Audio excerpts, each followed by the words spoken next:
He married the least expected girl, leaving everyone shocked. Part 2 last time.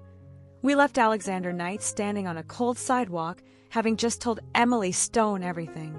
The company, the family, the dinner that was really an ambush. The woman in the red dress his parents had already decided he would marry. And Emily, clear-eyed and honest as always, had asked him one simple question. Are you going to disappear when it gets difficult? He said no. He meant it, but neither of them saw the car parked half a block away. Neither of them knew about the photographs already being examined on a phone screen behind tinted glass. Neither of them understood that the clock had already started, and the people around Alexander Knight did not play gently when they felt something slipping out of their control.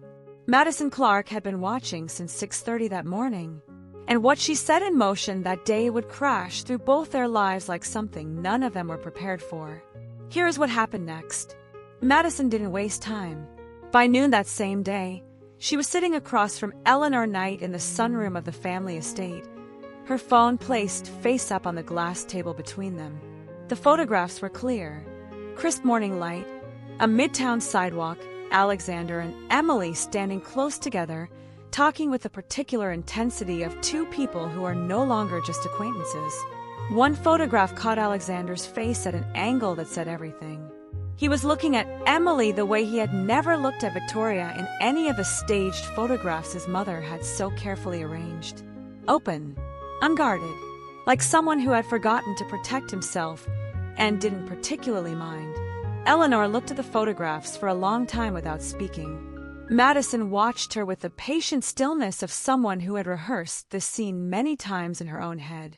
She works catering events, Madison said, keeping her voice soft with practiced concern. I recognized her from the Meridian last Friday. She was serving drinks, Eleanor. She lives in Queens, works at some nonprofit. She has no background, no connections, nothing. I just thought you should know before this goes any further. Eleanor picked up her coffee, set it back down without drinking. How long? She asked. At least a few weeks, possibly longer. A silence settled over the room. Outside the window, the estate grounds stretched away in manicured perfection, every hedge trimmed, every path swept. Eleanor had spent 30 years making sure that everything inside these walls looked exactly right. She was not going to watch it become complicated now. Leave this with me, she said. Madison nodded, retrieved her phone, and stood to leave. At the door she paused, as if a thought had just occurred to her. I just worry about him, that's all. You know how Alexander gets. He romanticizes things. He always has. Eleanor said nothing. Madison left, and Eleanor sat alone in her perfect sunroom and began to think. Alexander's phone rang that afternoon while he was in a meeting. He ignored it. Then again, he excused himself on the third call and stepped into the hallway. Mother, come for dinner tonight. Not a request. I have. Tonight, Alexander. He arrived at 7. His father was already at the table. His mother came in 2 minutes later, and the way she moved, measured, deliberate, shoulders perfectly straight, told him everything he needed to know about the temperature of the room. They ate the first course in near silence. Then Jonathan Knight set down his fork. Emily Stone, he said. Alexander went very still. We know about her, his father continued. We know about the mornings. We know about the coffee shop. We know about last night's conversation. He folded his hands on the table with the controlled precision of a man who had spent decades negotiating from positions of power. I want to be fair to you, Alexander. So I'm giving you the opportunity to explain yourself before we move forward. Alexander looked at his father, then at his mother. Eleanor was watching him with an expression so carefully composed it gave nothing away. There's nothing to explain, Alexander said. I met someone. I like her. She's a caterer, his mother said. She works at a nonprofit, Alexander said. Catering is a second job. That is not the point, and you know it. Then what is the point, Mother? Eleanor leaned forward slightly. The point is the gala is in 2 weeks. The point is the Harringtons have made significant assumptions based on the time and attention we have all invested in this. The point is that Knight Enterprises' next phase of expansion is partially dependent on the goodwill of a family that believes, reasonably, that a formal arrangement is forthcoming. She paused. And the point is that a girl from Queens who serves drinks at events is not, and I want you to hear me clearly, she is not someone who belongs in this family. The words landed in the room like something cold. Alexander looked at his mother for a long moment. I think, he said quietly, that you should be very careful about finishing that sentence. Jonathan's expression shifted slightly. He recognized that tone.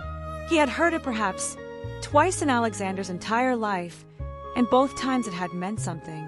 We're not asking you to stop seeing her immediately, his father said, shifting tactics with practiced smoothness. We're asking you to be sensible, to think about what you're risking. The gala, the announcement, the Harrington relationship, these things matter. This is not about one girl. This is about everything we have built. Alexander pushed back his chair. He stood up. I'll be at the gala, he said. I'll fulfill my obligations for the evening. But I need you both to understand something. He looked at them, his mother with her composed face, and his father with his careful eyes. I am not making any announcements, and I am not going to be managed on this. He left before either of them could respond. He drove back to the city with his hands tight on the wheel and his mind moving fast. He called Emily. Are you home? He asked. Just got in. Why, what happened? They know, he said. A pause. How? I don't know yet, but they do. Another pause. Longer. He could hear her breathing, steady and even, the way she got when she was thinking. Alexander, she said finally, are you okay? He almost laughed. Her first question was whether he was okay. Not what this meant for her, not how worried she should be, just are you okay? I will be, he said. But neither of them knew yet what was already in motion. Madison Clark had not stopped at the photographs. That would have been too simple, too passive. Madison had learned, over many careful years, that the most effective damage wasn't done all at once. It was layered, applied in stages, each one building on the last, until the target had nowhere left to stand. She had a contact at one of the city's gossip publications. Nothing major, nothing that the Knights would dignify with a response, but the kind of column that got screenshotted and shared in group chats and eventually found its way to everyone who mattered. She sent a carefully worded tip, anonymous, just enough to plant a seed. Sources close to the Knight family say Alexander Knight's new romantic interest is causing tension at Knight Enterprises. The mystery woman, said to work service industry jobs in the outer boroughs, has reportedly been a point of conflict ahead of the family's highly anticipated gala. She read it back once, smiled, sent it. Then she called Victoria. Victoria picked up on the second ring. I think you deserve to know what's been happening, Madison said, and her voice was warm with counterfeit sympathy. Not because I want to cause problems, just because I think you've been kept in the dark, and that's not fair to you. Victoria listened. She didn't say much. She was not the type to react outwardly. But when Madison finished, the silence on the line had a particular quality, the silence of someone recalibrating, reclassifying, repositioning. Thank you for telling me, Victoria said. Of course, Madison said. I just care about everyone involved.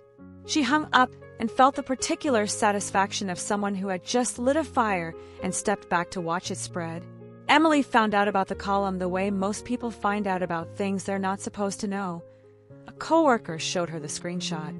She was at the nonprofit, in the break room, pouring her afternoon coffee, when her colleague Priya slid a phone across the table with an expression halfway between concern and fascination. Emily read it, then read it again. Mystery woman, service industry jobs, outer boroughs, causing conflict. She set the phone down very carefully. She was not someone who fell apart publicly, ever. She had practiced that out of herself over years of needing to stay steady for Danny, for the kids at work, for all the situations that required her to be the calm one. So she thanked Priya, said something dismissive, and went back to her afternoon. But inside, something had shifted. This was what Alexander's world looked like from the outside. This was how the story was going to be told. Not two people who had connected honestly on a sidewalk, Not someone who had made her feel seen in a way she hadn't expected. Just mystery woman and service industry jobs, and causing conflict. She was already being defined by the gap between her life and his before anyone had even asked her name. She didn't call Alexander right away. She went home, made dinner for Danny, sat with him while he worked on a college essay, listened to him read a paragraph and told him it was good because it was. She did all the ordinary things that made up her actual life. Then, after Danny went to bed, she sat at the kitchen table and was honest with herself. She had known this was coming. Some version of it. She wasn't naive. She understood what it meant to matter to someone like Alexander Knight. Not just the warmth of it, but the cost of it. The scrutiny, the judgment, the way people would look at her and calculate the distance between what she was and what they expected. The question was whether any of it was worth it. She was still sitting there thinking when her phone lit up. A text from a number she didn't recognize. Miss Stone, I think it would be worth your time to meet with me. I can make things considerably easier for you. EK. She stared at it. EK. Eleanor Knight. She almost didn't go.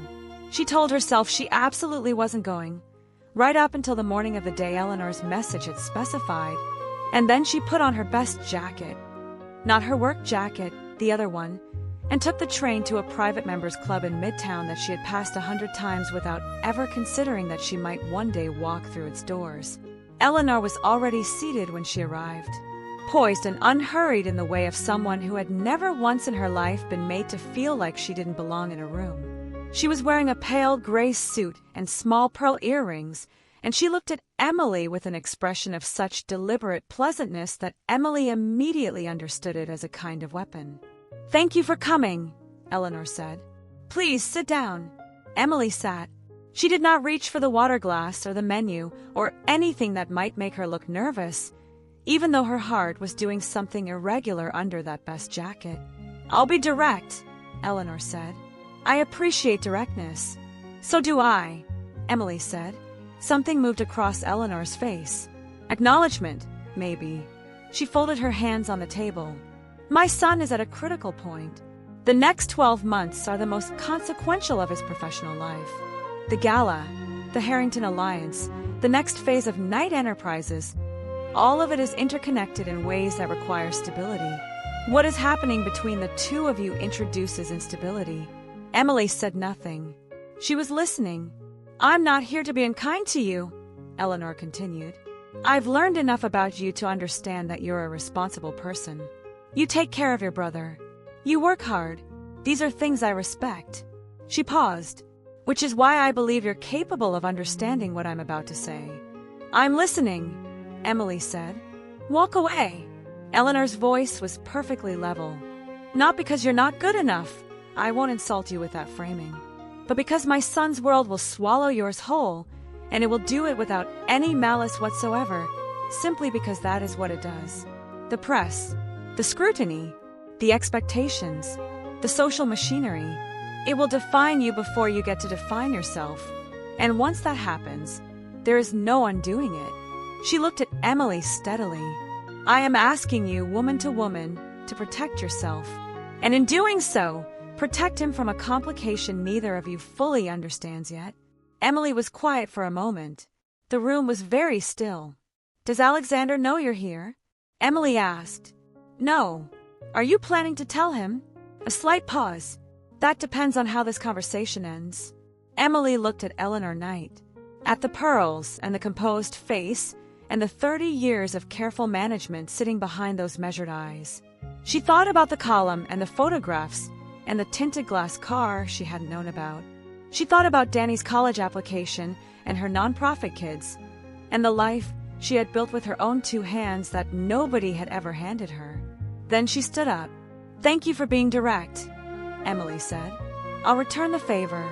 I haven't made any decisions about what this is, or where it's going. But I'm going to make that decision myself. Not in response to a newspaper column, and not in this room." She picked up her bag. "I hope you have a good afternoon, Mrs. Knight." She walked out. Her hands, she noticed in the elevator, were completely steady. She was more shaken than she had admitted, but she was also something else, something she hadn't quite expected. She was certain. Alexander found out about the meeting. Not from his mother. Eleanor had said nothing, true to her conditional promise.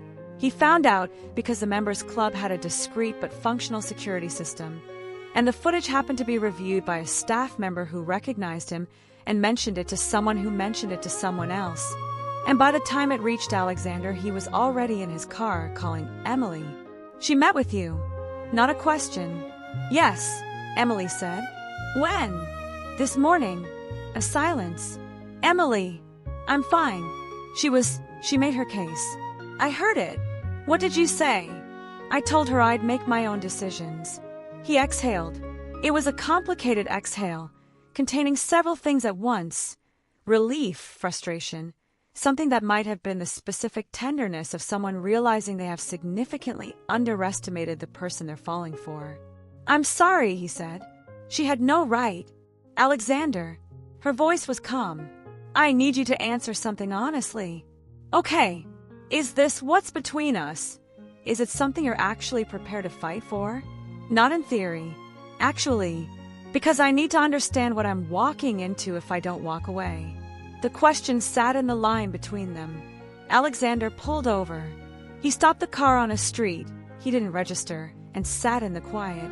He thought about 5 years of going through the right motions and feeling nothing. He thought about the Natalie chapter and the wall he had built and the slow, steady deadening of something inside him that he had quietly accepted as inevitable. He thought about a Tuesday morning and a granola bar on a sidewalk and a laugh he hadn't expected. "Yes," he said. "I'm prepared to fight for it." "Then there's something you should know," Emily said. "Your mother didn't just ask me to walk away out of concern for the family business." Her voice was careful, precise. "She's scared, Alexander. I could see it. Not of me specifically. Of what you choosing something real might mean for everything she's built. That's a different problem than a business merger." He didn't respond immediately. "I'm telling you," she continued, "because I think you deserve to understand what you're actually dealing with in there. It's not just strategy. It's personal for her, too." He sat with that. "You," he said finally, "are quite remarkable." "I know," she said, and he could hear the small smile in it. "I'll see you after the gala," he said. "Whatever happens, I'll come find you after." "I'll be at the corner," she said. The Knight Foundation Gala was everything Eleanor Knight had designed it to be. The venue was a converted museum space, lit in gold, every surface immaculate. 500 guests, cameras outside, the kind of event that would appear in every society column by morning. Alexander arrived in a black car and walked the entrance alone. Victoria was already inside, in a gown that must have been designed specifically